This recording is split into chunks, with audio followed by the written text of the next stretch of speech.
Hello. It'll stay wet and windy for the rest of the day for many. We've had up to 90 millimetres of rain in some areas since the rain started. The gusts quite lively as well, 40 to 50 miles an hour inland around this deep area of low pressure, even stronger than that around some southern coasts. So it will stay pretty bleak out there for a May afternoon, and chilly too, 12 to 14 degrees Celsius, perhaps some drier weather in northwestern areas. Now, the good news is that overnight, although it stays wet in some areas and windy, the rain and the winds are starting to ease away. And we're for a chillier night, touch of frost not to be ruled out across northern Scotland, for example, but quite contrasting 10 degrees in southern and eastern areas. And it will be the east again with the windiest and the wettest weather to start the day. But it's a day of sunny spells and showers, so it's a drier and quieter day for many, but there could still be some sharp showers around, and temperatures are still going to be below par because we've got a northerly breeze with us. Hello. It feels more like autumn, I think, than late spring. It's cool, it's wet, and it's windy.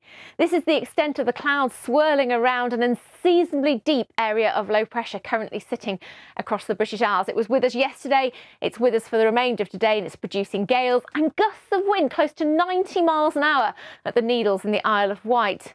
But even some other coastal areas, 60, 70 miles an hour, and inland 50 miles an hour, which is a land gale, and it's very unusual, particularly at this time of year. Now, it will stay windy and it will stay wet. Those winds coming down from the north across Scotland, so colder here too compared with yesterday, and wetter weather, as you can see, circulating into central areas. So temperatures are 4 or 5 degrees down on where they should be at this time of year, and tempered too by that wind, which will start to slowly ease, particularly in the west overnight, which is also where we see the clearer skies developing. It's not wet here as it was yesterday either, but it does mean that it'll be a chillier night, touch of frost for northern Scotland, whilst for many central and eastern areas of Scotland, England and Wales, it stays cloudy and windy with more rain.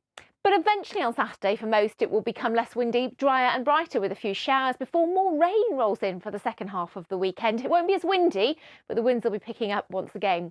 And the winds will still be very brisk near the North Sea coast of England and Scotland into the southeast tomorrow morning, still pushing our rain out of the way, following much more promise of sunshine.